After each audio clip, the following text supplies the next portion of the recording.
बचपन से मेरी एक बहुत बड़ी इंस्पिरेशन रही है और मेरा जन्मदिन भी आपके साथ ही आता है। अच्छा सर ये बहुत स्पेशल मोमेंट है जो हम आपसे मिल रहे हैं। स्कूल जैसा मत कीजिए, इसके यहाँ स्कूल नहीं है। आइए। मुझे बुलाया, मेरे कंध में हाथ रखा, मुझे लगा भाई ये सपना है कि या कुछ और है। अगर टाइम मैनेजमेंट सीख ली, प्रेशर नहीं लगेगा, थकान नहीं लगेगी।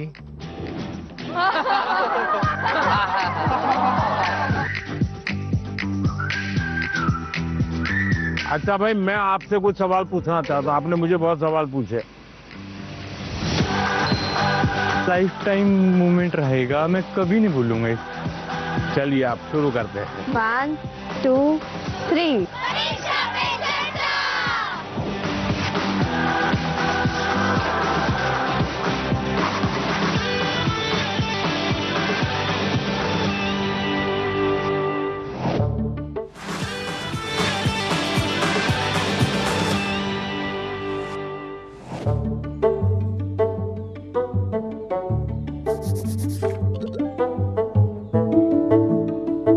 चलिए आप शुरू करते हैं, बताइए। मैं सानवी आचार्य आप ही के स्टेट यानी गुजरात से हूँ। मेरा पहला सवाल ये है कि पेरेंट्स भी हमारी चिंता करते हैं, टीचर्स भी हमें सपोर्ट करते हैं, लेकिन मेन इशू तब आ जाता है कि टीचर्स हमें पढ़ाई का एक अलग पैटर्न सजेस्ट करते हैं, पेरेंट्स एक अलग तरह से बोलते हैं कि ये पैटर्न से पढ़ो, और स्टूडेंट्स में तो अलग ट्रेंड ही चल रहा होता है। तो उस समय हम कंफ्यूज हो जाते हैं कि कौन सा पैटर्न सही है। देखिए, ये जीवन भर ऐसा रहता है। मैं प्रधानमंत्री बन गया ना, तो भी कोई बताता है ऐसे करो, कोई कहता है ऐसे करो। आप घर में खाने पर देखना, खाने पर बैठे होंगे सब भाई बहन, हर एक की खाने की पैटर्न अलग होगी। कोई सब्जी से शुरू करेगा, यस सर। कोई दाल से शुरू करेगा, यस सर। कोई रोटी सब्जी दाल सब इकट्ठा करके डालेगा। हर एक की पैटर्न अलग अलग है कि नहीं? Yes sir. आपकी अपनी क्या उनकी कॉपी करते हैं आप? No sir. आप अपनी पैटर्न से खाते तब मजा आता है ना। Yes sir. जैसे कुछ लोग होते हैं कि वो उनको लगता है मैं रात को ठीक से मैं पढ़ पाता। कुछ लोगों को लगता है सुबह 4 बजे उठ करके पढ़ूंगा। हर एक अपनी पैटर्न होती है। Yes sir. लेकिन कुछ लोगों की बेईमानी होती है। रात को मम्मी को कहता है नहीं, कल से मैंने सुबह पढ़ना शुरू किया। सुबह मम्मी उठाने आती है तो कहते नहीं मुझे तो ये टालते रहते हैं। Yes sir. हैं? पहली बात है, आप अपनी जो पैटर्न है उस पर पूरा भरोसा करो, लेकिन जो पैटर्न के लिए सुझाव देते हैं उसको ध्यान से सुनो, समझने की कोशिश करो, और उसमें आपको लगता है यार मेरी पैटर्न तो है, लेकिन ये चीज मैं अगर जोड़ दूं तो अच्छा होगा। लेकिन किसी के कहने पर मत जोड़ो, अपने अनुभव से जोड़ो।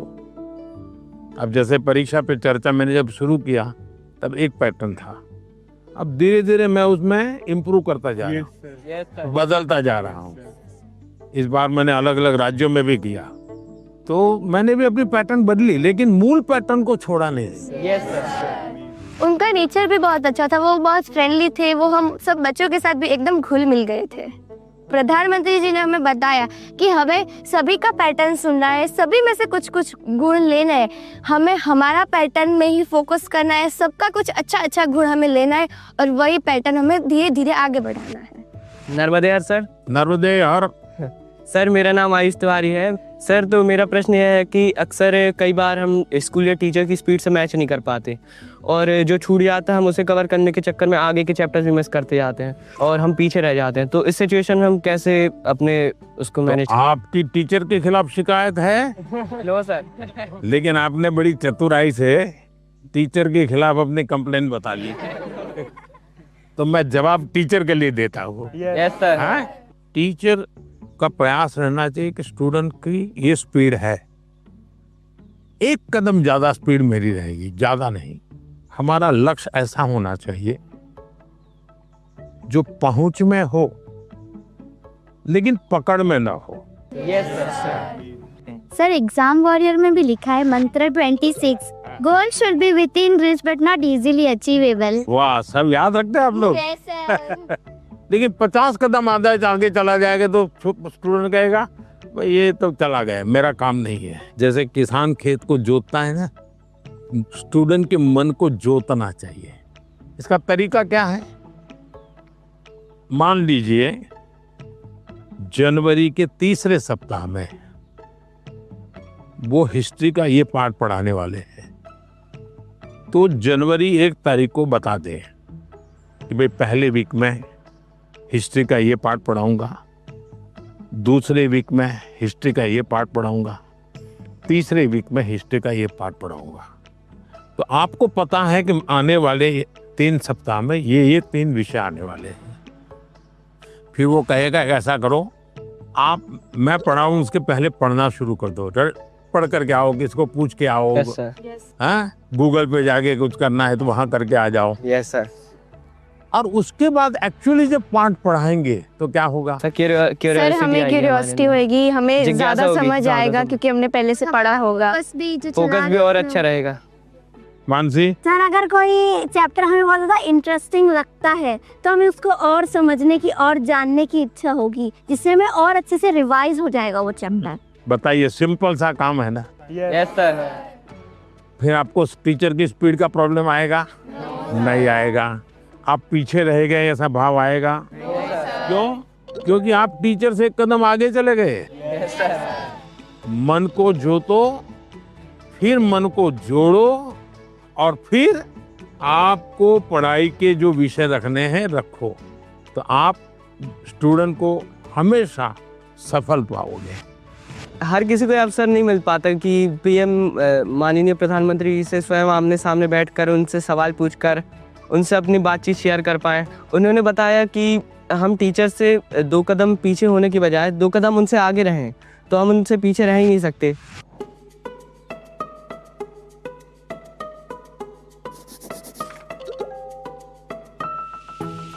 नमस्ते सर। हाँ नमस्ते। मैं श्रेया प्रधान हूँ सिक्किम से। सर सो एक सेल्फ कंपोज सॉन्ग है, सो ये 3 लैंग्वेजेस में लिखा हुआ है, अरे वाह। हिंदी, नेपाली और बंगाली में।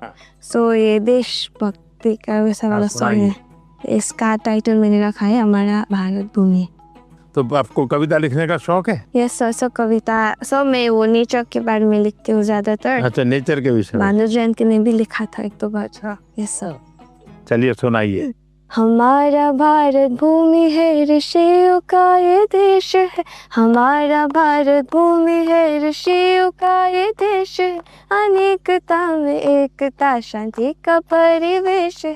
अनेकता में एकता, शांति का परिवेश है। देवी देवता को प्रिय वासियों, मानवता मौला एक उठानियो। शाबाश, बहुत सुंदर, बहुत सुंदर।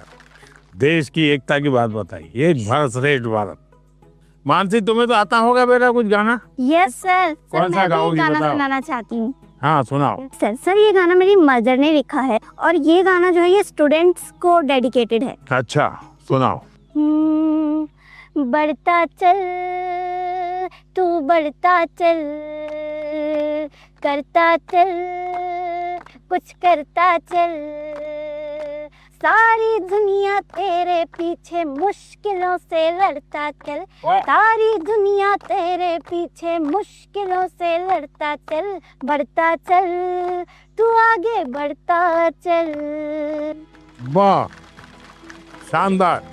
आपकी माताजी को मेरी बधाई दे देना। Sir thank you sir. बहुत इंस्पायरिंग लिखा है माँ ने। सर मेरा यूट्यूब चैनल और फेसबुक पेज और इंस्टाग्राम भी है। यस सर, मेरे फेसबुक पेज में फॉलोअर्स हैं 1.5 लाख। 1.5 लाख? बहुत ज़्यादा मज़ा आया मेरे लिए। ये बहुत ज़्यादा बड़ी और गर्व की बात है कि मैं उनसे मिली। आइए सब लोग बैठ जाइए।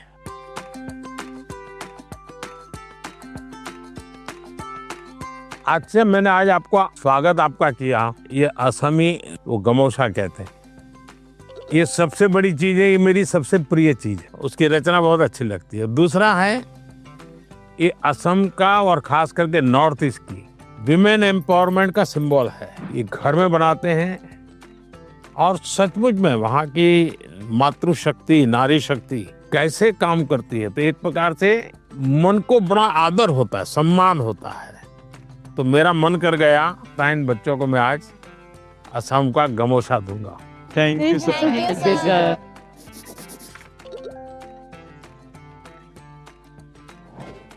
मेरा नाम सबावत वेंकटेश है। हाँ वेंकटेश गारू बताइए। तो सर अभी मुझे है ना टेक्नोलॉजी और रोबोटिक्स में बहुत इंटरेस्ट है। तो आजकल कई बार आपने भी बोला था कि स्किल ज़्यादा ज़रूरी है, और बाहर भी लोग बोलते हैं मार्क्स ज़्यादा ज़रूरी है, स्किल ज़रूरी है, मार्क्स ज़्यादा ज़रूरी है। ऐसा ही सोच सोच के हमारे अंदर एक डर बैठ जाता है। तो आप बताइए कि स्किल ज़्यादा ज़रूरी है या फिर मार्क्स ज़्यादा ज़रूरी है? ये जो मन में रहता है ना कि इसका महत्व है कि उसका महत्व है, खाने का महत्व है कि सोने का महत्व है, पढ़ने का महत्व है कि खेलने का महत्व है, उसका एक कॉमन जवाब होता है, हर चीज में संतुलन होना चाहिए, बैलेंस होना चाहिए। एक तरफ झुकोगे तो गिरोगे कि नहीं गिरोगे? Yes sir. और सही बैलेंस करके रहोगे तो गिरोगे क्या कभी? तो ये सिंपल सी बात है। अब दूसरी बात है, स्किल में भी दो प्रकार के स्किल है। एक है लाइफ स्किल, दूसरा है प्रोफेशनल स्किल। उसमें भी कोई मुझे पूछेगा कि साहब लाइफ स्किल में ध्यान देना चाहिए कि प्रोफेशनल, मैं कहूंगा दोनों में देना चाहिए। अब मुझे बताइए, बिना अध्ययन किए, बिना ऑब्जर्वेशन किए, बिना ज्ञान प्राप्त किए कोई भी स्किल आ सकता है क्या? No sir. तो स्किल की शुरुआत तो ज्ञान से ही होती है। Yes sir. तो उसका महत्व कम नहीं है।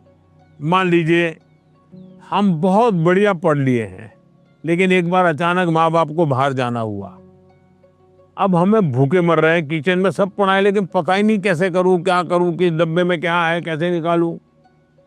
क्यों? हमने कभी ध्यान ही नहीं दिया। जो इसलिए लाइफ स्किल जीवन की रोजमर्रा की जिंदगी है, इसमें हमारी लाइफ स्किल अच्छे से अच्छी कैसे हो। मेरा सुबह उठने का समय क्या है, सोने का समय क्या है, मैं व्यायाम करता हूं तो मेरी उम्र के हिसाब से मैं व्यायाम करता हूं, मुझे नया व्यायाम में सीखता हूं कि नहीं सीखता हूं। मैं किसी को मिलने जाता हूं तो मुझे बातचीत करना कॉन्फिडेंस से आता है कि नहीं आता है। मुझे रेलवे स्टेशन पे गया और मुझे मालूम ही नहीं है भाई टिकट कहाँ से लेना, तो मैं 10 लोगों को पूछता हूँ भाई टिकट कहाँ से लेता हूँ। तो लाइफ स्किल जो है वो हमने आत्मसात करनी ही करनी चाहिए। अब दूसरा विषय प्रोफेशनल स्किल। आप मानो डॉक्टर बनने वाले हैं तो डॉक्टरी की स्किल आपकी एकदम से अपडेट होनी चाहिए। ऐसा नहीं कि मैं नंबर 1 हो गया था यूनिवर्सिटी में और इसलिए मैं ऑपरेशन करूं या ना करूं चल जाएगा, ऐसा नहीं है।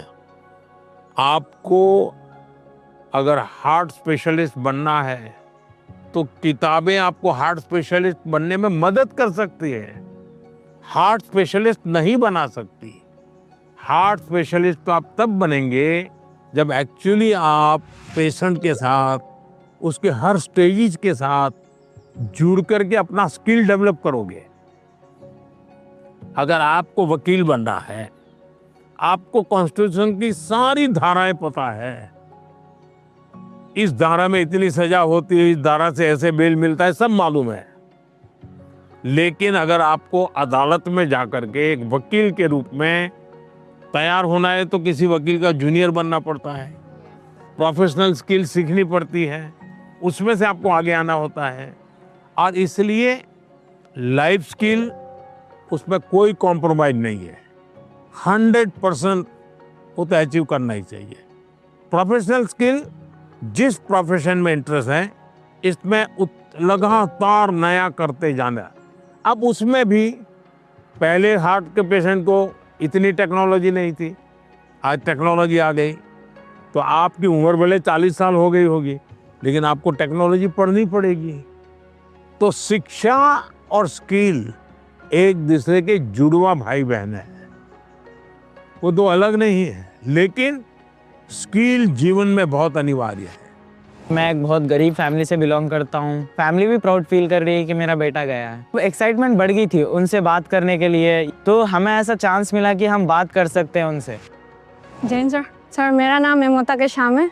मैं सैनिक स्कूल इम्फाल मणिपुर से आई हूँ। सर आप बचपन से मेरी एक बहुत बड़ी इंस्पिरेशन रही है और मेरा जन्मदिन भी आपके साथ ही आता है। अच्छा, मुझे अभी एक नेता ने फोन किया था मेरे जन्मदिन पर, है 17 सितंबर को। तो उसने मुझे कहा कि आपके 75 हो गए। बोले अभी 25 बाकी है। मैंने कहा तो मैं जो बीता है उसको गिनता नहीं हूँ, जो बचा है उसको गिनता हूँ। और इसलिए जीवन में मैं आपको भी कहता हूँ, बीता है उसकी गिनती में समय बर्बाद मत कीजिए, जो बचा है उसको जीने के लिए सोचिए। अच्छा बताइए। सर मेरा आपसे ये प्रश्न है कि सर हम बोर्ड्स एग्ज़ाम या फिर कोई स्कूल के एग्ज़ाम के प्रिपरेशन करते समय पिछले कुछ सालों के क्वेश्चंस देखते हैं और हम ये अपने आप तय कर लेते हैं कि कौन सा टॉपिक ज़्यादा सही रहेगा, कौन सा ज़रूरी है, और कुछ हम सोचते हैं कि मार्क्स कम है एग्जामिनर का, यहाँ पे फोकस नहीं होगा तो हम छोड़ देते हैं। क्या ऐसा करना सही है? कभी कभी आपने देखा होगा अखबार में हेडलाइन आ जाती है कि इस बार पेपर बहुत भारी था, बच्चों को बहुत तकलीफ हुई। ये क्यों होता है? सिलेबस के बाहर का होता है क्या? No sir. लेकिन आपको भारी क्यों लगता है? क्योंकि आपने वो 10 साल की पैटर्न के जो 3, 4, 5 साल एक एक विषय के सवाल है उसी पर ध्यान केंद्रित किया।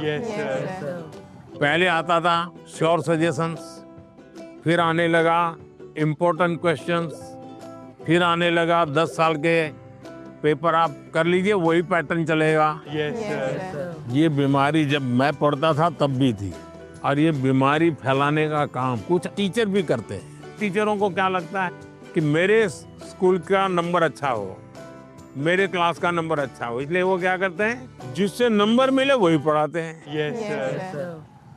अच्छे टीचर आपने देखा होगा सर्वांगीण विकास के लिए पूरा सिलेबस पढ़वाते हैं, पूरे सिलेबस पर मेहनत करवाते हैं, उस सिलेबस का आपकी जिंदगी में क्या उपयोग है वो समझाते हैं।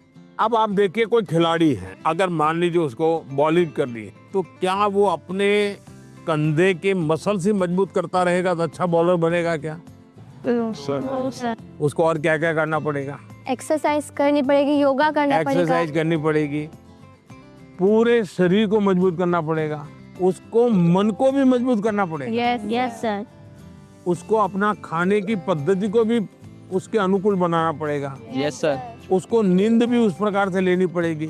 करता क्या है? बॉल फेंकता है, लेकिन पूरे शरीर को तैयार करता है कि नहीं करता है? Yes sir. शरीर का एक अंग भी वीक रह गया, बॉलिंग अच्छी करता है, कंधा बहुत अच्छा है, स्पीड सब अच्छी है, लेकिन पैर ठीक नहीं काम कर रहा है तो बॉलिंग कर पाएगा क्या? No sir. जैसे एक प्लेयर को अपने गोल को पाने के लिए खेल में मास्टरी पानी है तो भी उसको संपूर्ण शरीर की चिंता करनी पड़ती है। वैसे ही हम जिंदगी परीक्षा के लिए नहीं है,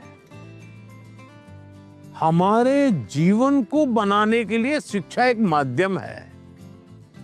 और हम शिक्षा सही करते हैं, गलत करते हैं तो बार बार हम अपने एग्जाम करते हैं। तो ये जो एग्जाम है वो हमें अपने आप को एग्जामिन करने के लिए एग्जाम है। अल्टीमेट गोल एग्जाम के नंबर नहीं हो सकता है। अल्टीमेट गोल संपूर्ण जीवन के विकास का होना चाहिए। और इसलिए ये जो पैटर्न हम 10 क्वेश्चन कर लें, ये कर लें, हमने अपने आप को सीमित नहीं करना चाहिए। इसका मतलब ये नहीं कि ये भी नहीं करना, ये भी करना चाहिए, लेकिन उसको अगर 10% देते हैं तो 90% और करना चाहिए। तो मेरा तो सभी विद्यार्थियों से आग्रह है कि आप जिंदगी सबसे ज्यादा उत्तम बने, जीवन अपना श्रेष्ठ बने, अपना पूरा जीवन शानदार रहे, उसके लिए जीवन को तैयार करना है। और शिक्षा एक माध्यम है, उस माध्यम के रूप में उसको करना चाहिए। ठीक है? सर मैं आपसे ये क्वेश्चन पूछना चाहती हूँ कि जिस सब्जेक्ट में मुझे ज़्यादा मेहनत करने की ज़रूरत है उसका फोकस ना करके प्री बोर्ड में कैसे बेहतर परफॉर्म करने के लिए उसका भी प्रेशर होता है। हम कैसे अपनी पढ़ाई में संतुलन बनाएं? ये सबके लिए चिंता का विषय है। पहले क्वार्टर में कुछ विषयों में अच्छा करते हैं, दूसरे क्वार्टर में कुछ विषयों में अच्छा करते हैं, और फिर हमको लगता है कि अब क्या करूं, मैं ये करूं कि वो करूं। हमें भीतर के विद्यार्थी को हमेशा चैतन्य युक्त रखना चाहिए। शिक्षा ये मजबूरी नहीं होनी चाहिए, शिक्षा ये बोझ नहीं होना चाहिए। हमारा टोटल इन्वॉल्वमेंट चाहिए, टोटल इन्वॉल्वमेंट। अगर टोटल इन्वॉल्वमेंट नहीं है तो फिर आधी अधूरी शिक्षा वो जीवन को कहीं सफल नहीं बनाने देती। ये जो बीमारी आ गई है, मार्क्स मार्क्स मार्क्स, मुझे बता दीजिए जो पिछले साल बोर्ड में 1 से 10 नंबर जो लाए हैं, आपको किसी को नाम याद है क्या? बहुत मुश्किल से याद होगा जी। इतना ही नहीं, आप 1 महीने के बाद पूछोगे कि भाई ये अखबार में इनकी फोटो छपी थी, इनके नाम आए थे, वाहवाही हुई थी, फिर भी हम उतना उनको भी याद नहीं रखते। उस स्कूल के बच्चों को भी पता होगा कि उनके स्कूल में इतना नंबर आए थे। इसका मतलब इन सब चीजों का कितना महत्व है भाई। कुछ समय के लिए याद कुछ समय के लिए होता यस है, सर, यस। उससे ज्यादा तो होता नहीं है। और इसलिए हम अपने मन को नंबर, मार्क्स उससे जोड़ने के बजाय मेरे जीवन कहाँ पहुंचा, और उसके लिए लगातार अपने आप को कसते रहना चाहिए, कसौटी करते रहे खुद की, क्लासरूम में नहीं, एग्जामिनेशन रूम में नहीं, खुद को कसते रहना चाहिए। मेरा आपसे ये प्रश्न है कि जैसे हम पढ़ाई करते हैं उस समय पे हमें इधर उधर के बहुत सारे ख्याल आते हैं तो हम फोकस नहीं कर पाते, तो उस समय पे अपने आप को शांत कैसे रखें? ये कि हम पढ़ तो लेते हैं लेकिन बहुत जल्दी भूल जाते हैं।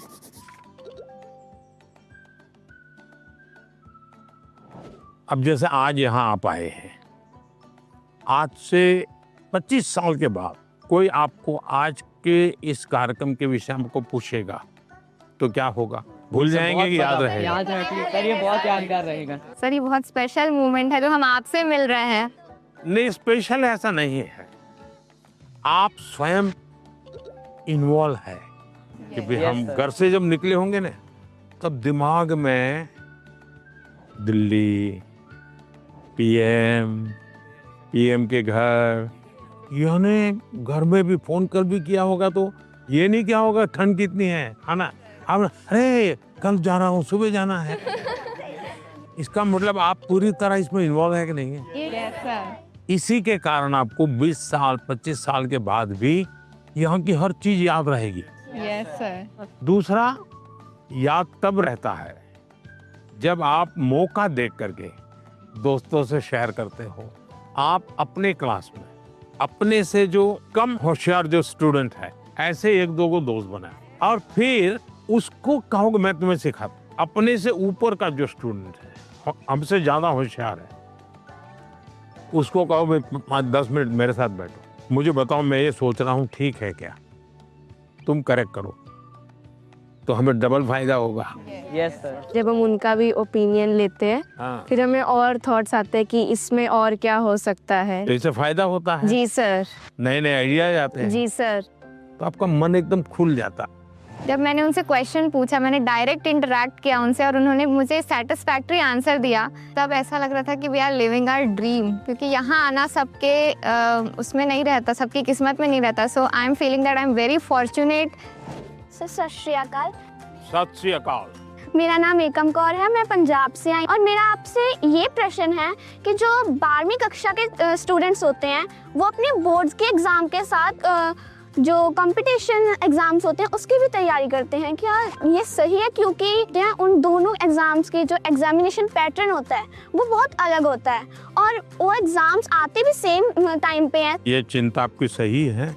एक ही समय में दो मान लीजिए क्रिकेट का खेल खेल रहा है, उसी समय उसको फुटबॉल का भी मैच में जाना है, तो उसको लगता है कि मैं क्रिकेट के लिए मेहनत करूँ कि फुटबॉल के लिए। Yes sir. मेरा आग्रह रहेगा तो आपको पहली प्रायोरिटी 12th को देनी पड़ेगी। लेकिन अगर हमने एक विद्यार्थी के रूप में जो मेरे उम्र से मेरे क्लास से जुड़े हुए सिलेबस को आत्मसात किया है, तो कॉम्पिटिटिव एग्जाम उसके लिए अलग मेहनत नहीं करनी पड़ेगी। Yes sir. ये बाय प्रोडक्ट होगा। कुछ माँ बाप को क्या रहता है, इस उम्र से पहले ये हो जाना चाहिए। Yes sir. तो मैं माँ बाप से कहूंगा उनकी क्षमता, योग्यता, रुचि के अनुसार कि बच्चों को खिलने दो।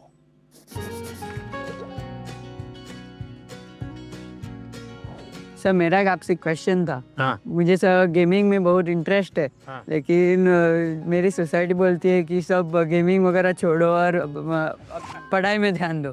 लेकिन मुझे ऐसा लगता है कि मेरा फ्यूचर गेमिंग में करूँ। जो मुझे कैसे पता चलेगा सर कि मैं सही रास्ते से जा रहा हूँ या गलत? माँ बाप का नेचर कैसा होता है, पहले डांटते रहते मत करो मत करो मत यस सर। लेकिन फिर भी आप चुपचाप करते रहते। और मान लीजिए आपने मेडल ले लिया तो क्या करेंगे? वो पूरे मोहल्ले में जाएंगे, देखिए मेरे बेटे ने किया, मेरे बेटे ने किया, मेरे बेटे ने किया। तो आपका सक्सेस उनका सम्मान बन जाता है। Yes sir. फिर वो आपके साथ जुड़ जाते हैं। Yes sir. भारत के अंदर इतनी कथा कहानियां, आप कभी सोचे हैं कि पंचतंत्र पर मैं गेम बनाऊं, मैं गेम क्रिएटर बनूं? और जैसा मानसी का अपना एक पेज है, आप भी अपना एक सोशल मीडिया प्रोफाइल बनाइए और आप 1 या 2 गेम खुद तैयार कीजिए और इन गेम को आप में से लॉन्च कीजिए। तो आपके घर के लोगों को लगेगा अरे देखो इतना छोटा है, 10,000 इसके फॉलोअर खेलते हैं, 20,000 खेलते हैं। तो घर के लोग फिर आइडिया देना शुरू करेंगे, देखो ये हनुमान जी वाली वो कथा है ना, तुम उस पर गेम बनाओ, देखो कैसे हैं। फिर कहेंगे अभिमन्यु वाली वो घटना है, गेम बनाओ कैसे अभिमन्यु बाहर निकलेगा। तो आपको नए नए आइडियाज आएंगे। और इसलिए गेमिंग में आपकी रुचि है, अच्छी चीज है, आप कभी भी संकोच मत कीजिए। लेकिन टाइम पास और डेटा सस्ता है भारत में, है टेक्नोलॉजी बहुत महंगी नहीं है, तो बस लगे रहो। ऐसे ही मस्ती के लिए खेलना, ऐसा जो जुआ चलता है ना, ये वो हमें देश में होने नहीं देना है। मैंने अभी कानून बनाया कि जो जुआ खेलते हैं, गेम में पैसे लगाते हैं, वो बर्बादी है। Yes sir. उसको नहीं होने देना। लेकिन गेमिंग एक स्किल है और उसमें स्पीड भी होती है, बहुत स्पीड होती है। यस, आपकी इतनी अलर्टनेस है, एक प्रकार से स्वयं के डेवलपमेंट के लिए भी वो एक अच्छा प्रकार है। लेकिन बेस्ट क्वालिटी की गेम ढूंढ करके अपनी एक्सपर्टाइज पाने का प्रयास करना चाहिए। करेंगे? Yes sir. पीएम के रेजिडेंस पे आके तो बहुत एक्साइटिंग चीज़ थी मेरे लिए। फ्रेंडली बात कर रहे थे, वो हमसे अच्छे से क्वेश्चन जान के ले रहे थे और हमारे को अच्छा वाला आंसर दे रहे थे। नमस्ते सर। नमस्ते। सर हमें ना पहले एग्जाम से स्ट्रेस होता था, बहुत चिंता होती थी, और ये बुक पढ़ के हमने हमारी चिंता को भगा दिया है। इसी के लिए हमने सबने कोट लिखे हैं। I used to be scared of exam, but now it is my friend मैत्री in गुजराती। मतलब पहले जो था ना, हमें बाकी को देखने में डर लगता था कि भाई वो कैसे पढ़ रहा है, वो कैसे पढ़ रहा है। लेकिन एग्जाम वॉरियर पढ़ने के बाद याद आया कि मेरा टेक्निक जो है वो सबसे डिफरेंट है और मेरा टेक्निक मुझ में काम करेगा। Sir I used to be scared of discipline but not, I don't have any fear. Sir मैंने लिखा है I use to be scared of time management but it is my friend now. Sir मैं बचपन से, मतलब मुझे हमेशा घर वाले, स्कूल वाले, दोस्त, मतलब मैंने हमेशा टाइम मैनेजमेंट में ही स्ट्रगल किया है। मुझे हर कोई बोलता है हर काम जल्दी कर, तो टैलेंटेड है, तुझे आइडियाज आते हैं, बट तो टाइम पे नहीं करती है, वही तेरा सबसे बड़ा प्रॉब्लम है। तो सब मैंने एग्जाम वगैरह से सीखा है। मैं रोज सुबह जल्दी उठूंगी। मैं एक सिंपल और रास्ता बताता हूँ। रात को आप जब सो जाए ना, उसके पहले डायरी में लिखो कि कल मुझे जो बिल्कुल करने ही करने ऐसे कौन से काम, और दूसरा फिर आज जो लिखा है तो दूसरे दिन टैली करो, हुआ कि नहीं हुआ, और टिक मार करो। कल मैंने लिखा था कि मैं आज 5 काम करूँ, लेकिन 3 ही किया तो टिक मार करो 2 रह गए। फिर सोचो 2 कौन रह गए। मैंने दोस्तों के साथ फोन पे ज्यादा बात कर ली। एक टीवी सीरियल था तो मैं 30 मिनट उसमें लगा दिया। तो आपको खुद को लगेगा हाँ ये मैं समय बचा सकता। कभी कभी क्या होता है हमें पता ही नहीं होता है कि हम समय कैसे बर्बाद करते। जीवन में अगर टाइम मैनेजमेंट सीख ली और समय का प्रोडक्टिव यूज सीख लिया तो आप देखिए आप कभी भी प्रेशर नहीं लगेगा, थकान नहीं लगेगी। अब जैसे मैं हूँ, इतने सारे काम होते हैं लेकिन मुझे टेंशन नहीं है क्योंकि मुझे बहुत पहले से ही एक प्रकार से समय का सही उपयोग करने की आदत बन गई। I used to think the Max is the ghost, but now I am the ghost. मेरे बचपन पे मैक्स को देखकर इतना डरा कि वो जैसे भूत, पर अब मैं इतना नजदीक आ गया हूँ कि अब मैक्स को छोड़कर नहीं रह पाता। अच्छा, इतना बड़ा चेंज आया। आपने वैदिक मैथमेटिक्स देखा है? नहीं।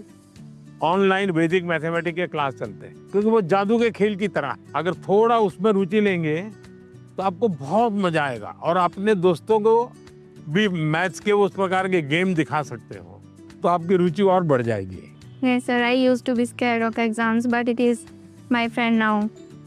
एग्ज़ाम जब डेट शीट आए तो बहुत डर लगता था कि अब एग्ज़ाम में क्या होगा। ये फिर ये एग्ज़ाम वॉरियर बुक का आपकी इसका पहला मंत्र ये है कि परीक्षा को हमें उत्साह या उमंग की तरह लेना चाहिए, उत्सव की तरह लेना चाहिए। आपकी पढ़ के उससे मेरे को काफ़ी मोटिवेशन मिला। कभी कभी आपको जो समस्याएं आती है ना वो घर में से ही आती है। तो जो चीज़ इसमें से आपको काम आई है वो चीज़ें उनके काम भी आएगी। कम से कम आपके परिवार के जो बड़े लोग हैं ना उनके साथ परीक्षा पे चर्चा पढ़ने के लिए कहिए, उसकी चर्चा कीजिए। Yes, sir. और कोई मंत्र है तो खास लाइन करके बताइए, देखिए ये पीएम ने ये कहा है तुम पढ़ो।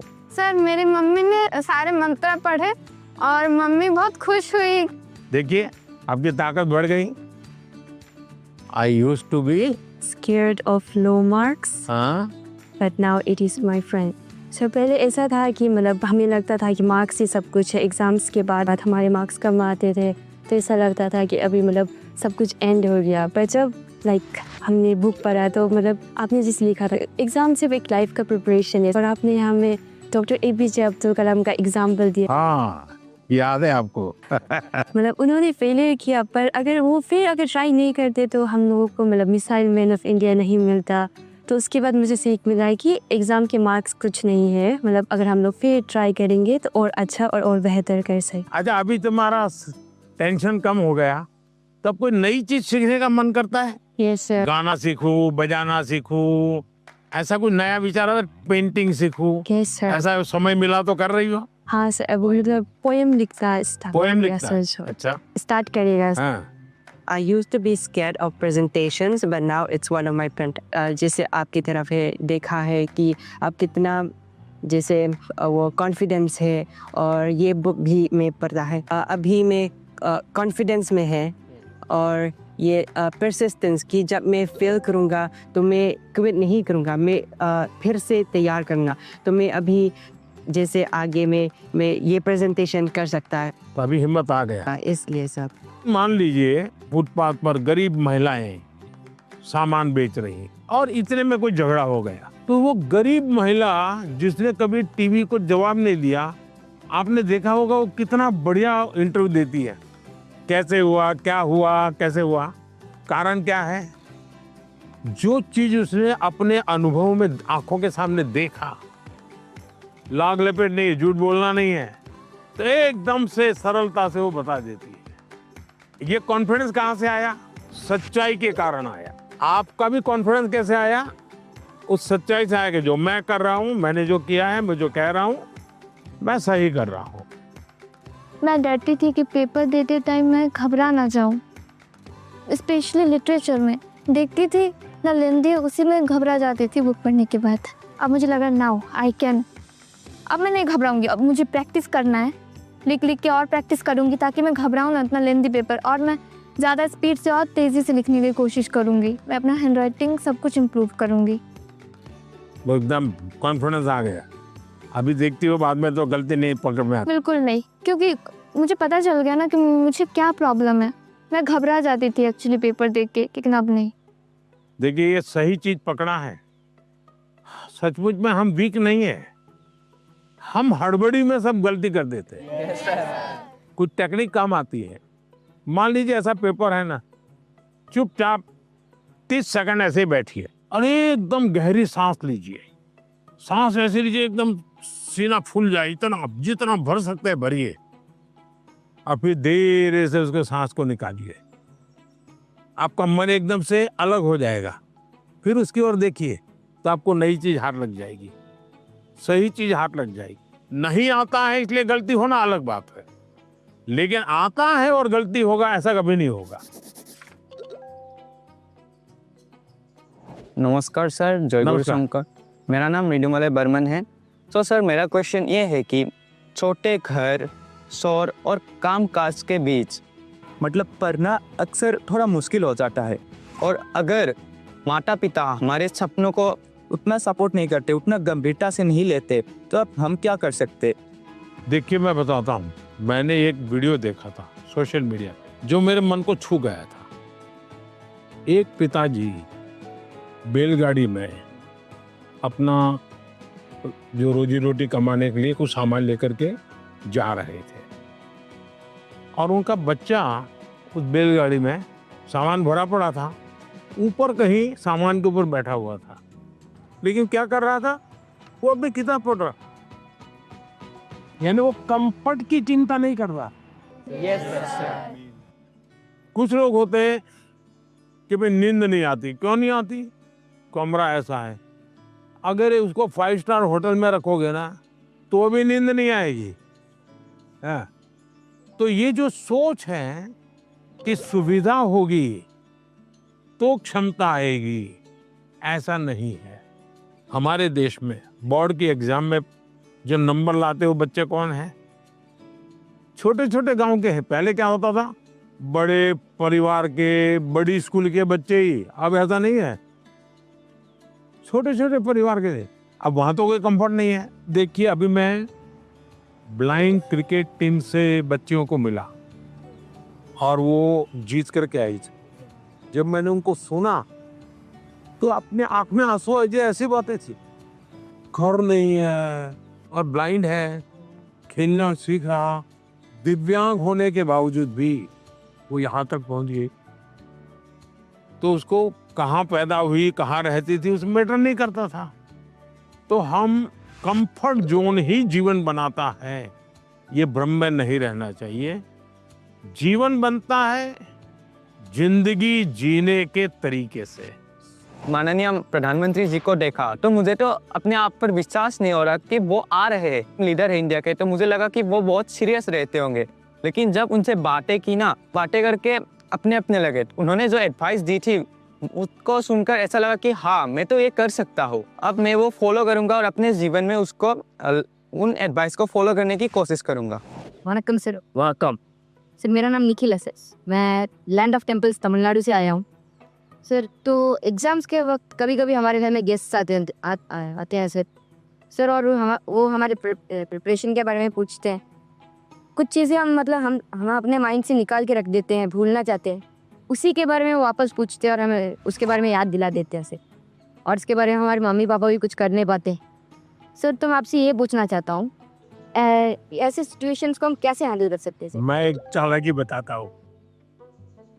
क्या करना चाहिए, जैसे आए ना, बोले अंकल जी आप बहुत सफल व्यक्ति हैं, मैंने सुना है, मुझे आप बताइए ना, बचपन में आप कैसे पढ़ते थे?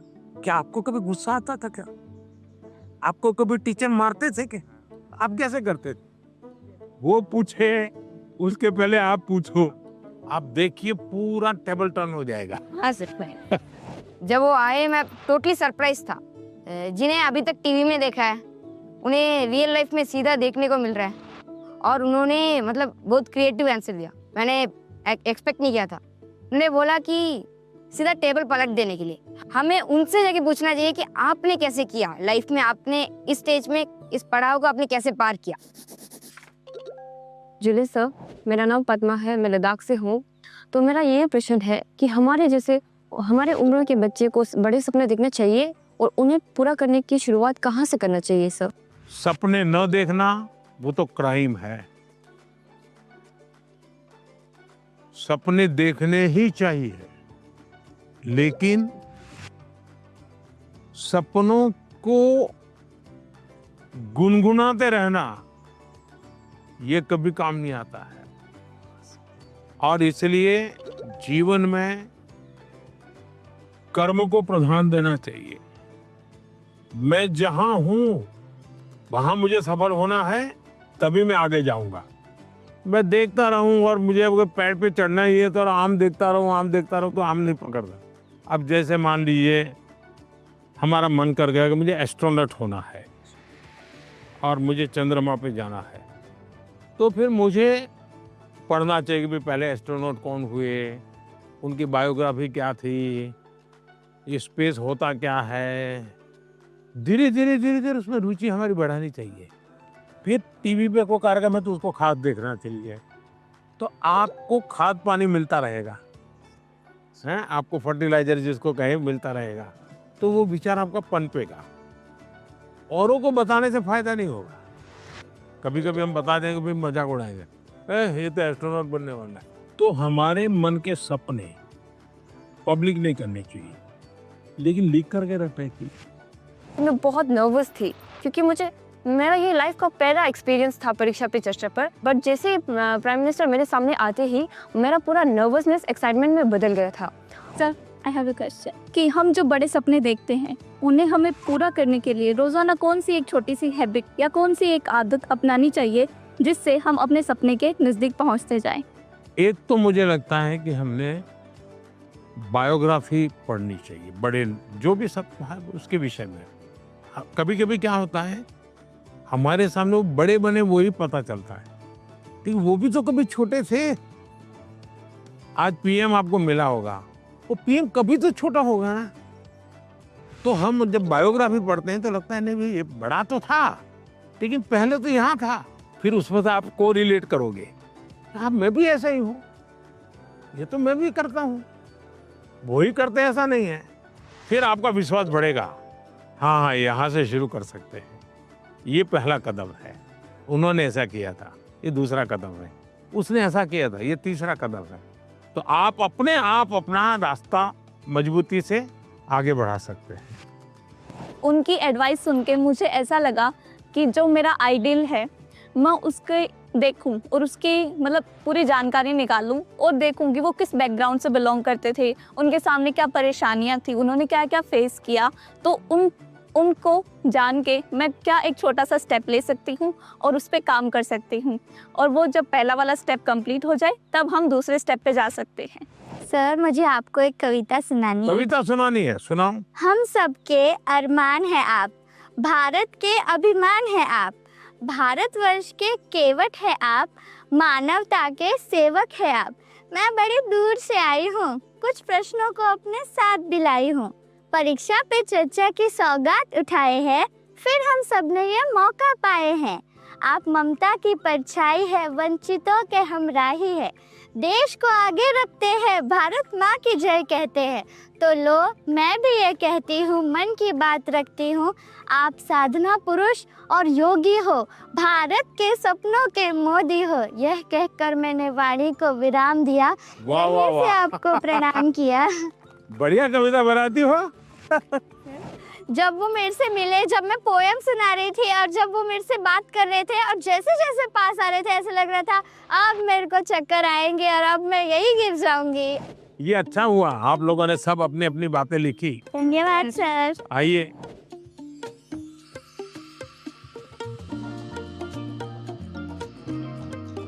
अच्छा भाई, मैं आपसे कुछ सवाल पूछना चाहता, आपने मुझे बहुत सवाल पूछे। ये जो हिंदुस्तान में जो मैं विकसित भारत की बात करता हूँ, कौन सी साल बताता हूँ मैं विकसित भारत के लिए? 2047। Yes sir. क्यों बताता हूँ? ये 100 साल की एक सेंचुरी का गोल है। आज़ादी को 100 साल हो, जब भारत की आज़ादी के 100 साल होंगे तब आपकी एज कितनी होगी? 39 ये 39, 40, 35, 45 ये जो एज होगी वो कितनी महत्वपूर्ण उम्र होगी आपकी, कितनी सारी चीजें आपके सामने तैयार होगी। तो ये सब मेहनत किसके लिए कर रहा हूँ? हमारे लिए। अब हम सबने करनी चाहिए कि नहीं करनी चाहिए? Yes sir. अब देखिए, महात्मा गांधी जी ने 1915 में वो वापस आए अफ्रीका से और आजादी का आंदोलन चलाया। तो 15 से 47 तक आजादी आजादी लगे रहे कि नहीं लगे रहे? Yes sir. आजादी आई कि नहीं आई? Yes sir. भगत सिंह जी फांसी के तख्त पर चढ़ गए, यस सर। छोटी आयु में चढ़ गए, लेकिन आजादी का सपना बो करके गए कि नहीं गए? Yes sir. हर दिलों में हर नौजवान को आजादी के लिए जीने के लिए सिखाया कि नहीं सिखाया? Yes sir.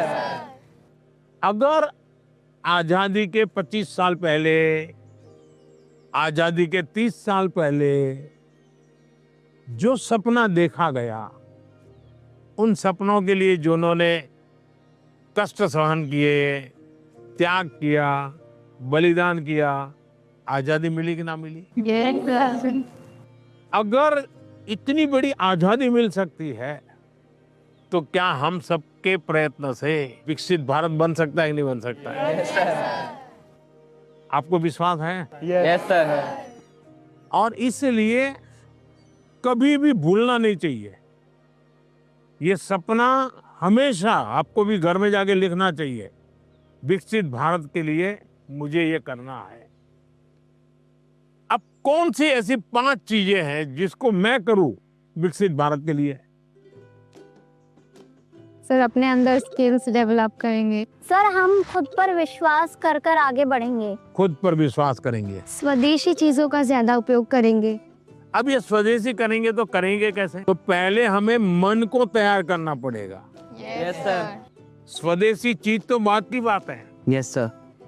हम जो गुलामी की मानसिकता में जीते हैं, स्कूल में कोई दोस्त विदेशी जैकेट पहन के आया और कहेगा ये तो फलाने देश का है, तो हमारा ध्यान कैसा रहता है?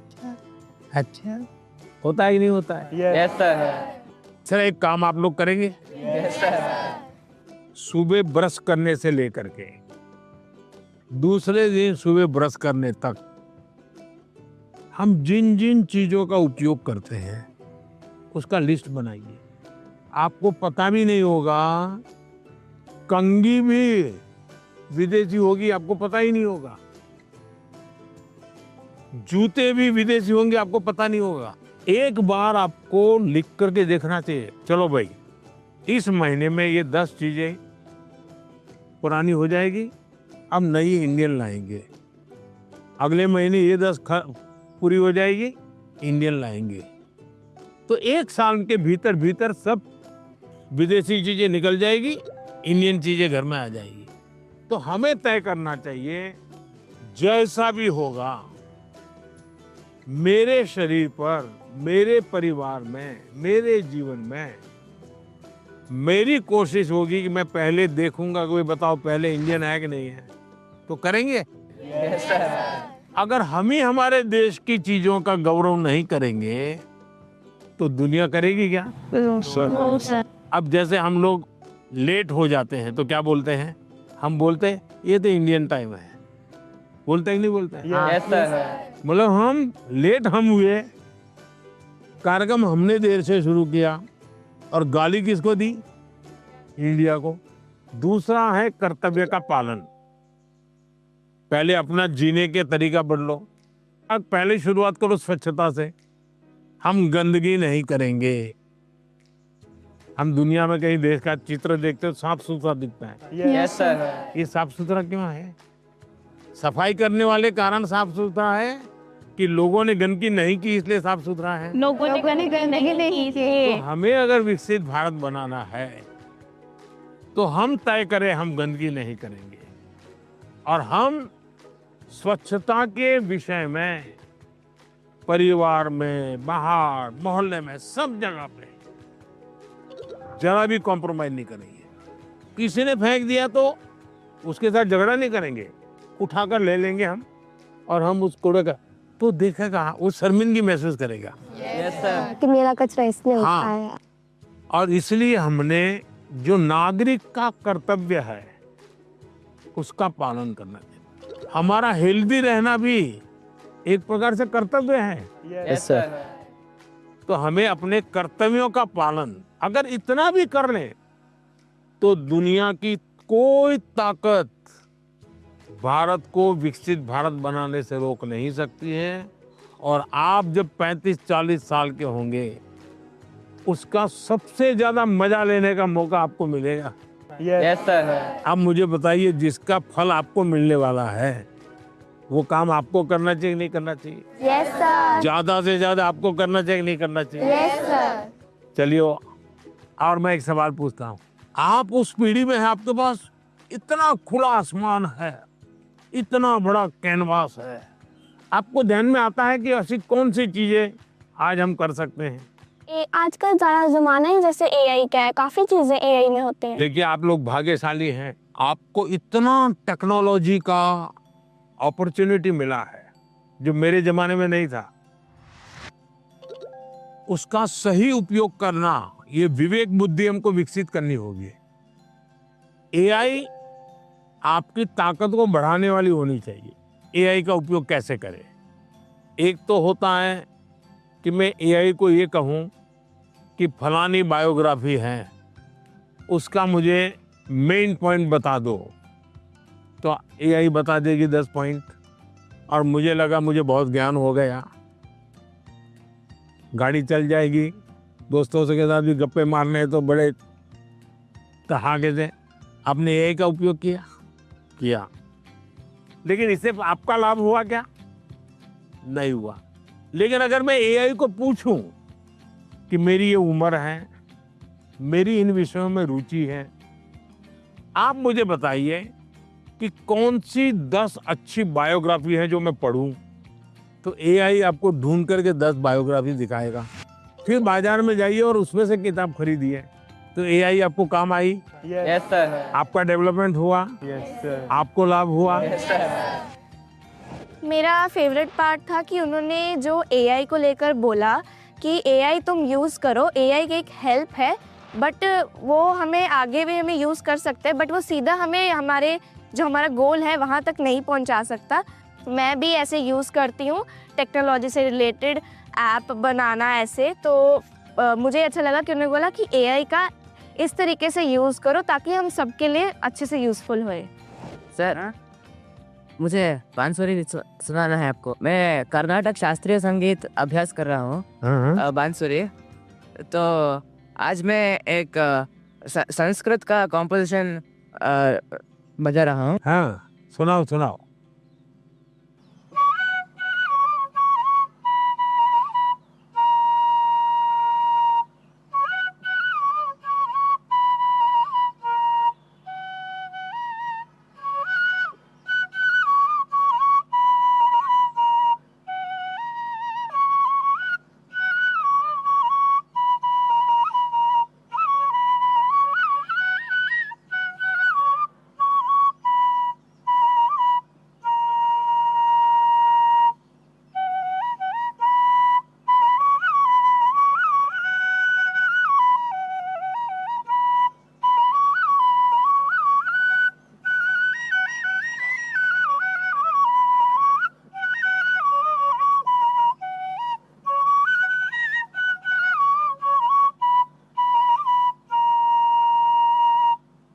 वाह, चलिए, बहुत बहुत धन्यवाद आप लोगों का। सर, मैंने ना एक आपका स्केच बनाया है। अच्छा। आप दिखा सकती हूँ प्लीज? कहाँ है? सर, ये मैंने आपके लिए बनाया है। क्या बनाया बेटा? सर, हैंडमेड बुके बनाया है। अच्छा। ये पहाड़ में ट्रेडिशनल उत्तराखंड का है। ये टोकरी है, जैसे बसंत पंचमी आती है हाँ। तो इसमें हम सुबह उठते हैं और फूल तोड़ते हैं, फिर लोगों के घर घर पे डालते हैं। त्रिपुरा का famous Tripura Sundari. It was made by base coconut shell. So and this is tea from वाह, चाय वाले को चाय। sorry, it's organic. Organic T. तो बहुत अच्छी कविता लिखते हो, लगातार लिखती रहो। Yes, sir. अच्छा, आसाम का गबोशा। हाँ, शाबाश। हाँ। चलिए, बहुत बहुत धन्यवाद सबका, बहुत शुभकामनाएं। Thank you sir.